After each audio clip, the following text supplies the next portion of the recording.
What's going on, guys? It's been a while. I've been outside for seems like weeks now, cleaning up the last of these trees on my property, cutting, splitting, and stacking everything to dry. And during that time, I've been trying to come up with a way to quickly, easily and efficiently measure firewood lengths to stove length without having to use a tape measure or for example, I know some chainsaws from the tip of the bar, a lot of them have a mark on the case and you can measure the length of your firewood that way. This saw's a 20-inch bar. That really doesn't work for me. And besides, that really wasn't the best way for me to do it, even with my old saw, because you got to keep repositioning the saw to measure your lengths, if you know what I mean. So I watched a video by a channel called Hometown Acres, and I got to give credit where credit's due. He spent $6 or $7 in supplies at his local home center, and he bought a magnet and some PVC pipe, and he came up with something really cheap, and it worked really well.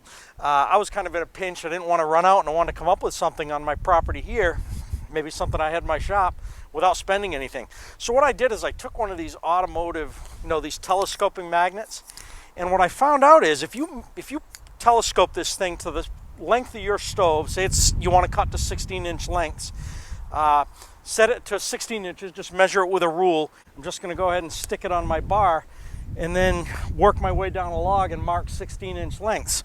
Once I'm done, I can take this off, cut my firewood up, and I'm done. I think this will probably work a lot better than some of the other methods I've tried. So I've got an old rotten piece of wood here. We're just going to use it for demonstration, mark the cuts, and show you how this thing works. Now, my bar is actually kind of dirty. Let me just wipe it off.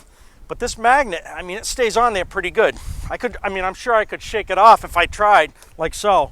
But just for the purpose of marking logs, I think it's going to work pretty well.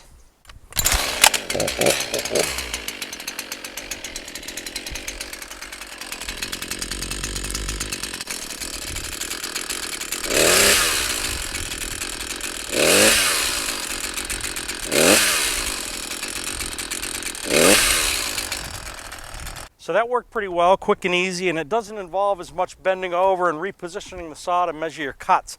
I should mention, I've been playing around with this idea for a little while now, and in all the time I've been using the saw, this thing hasn't vibrated or moved at all down the bar, up the bar. It stays right in place.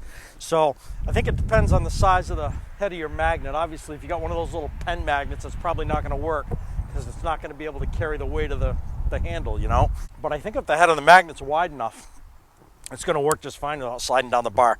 Let me know what you guys do. I'd be curious. I'm always looking for a better way to do things. Appreciate you guys watching. We'll see you in the next video.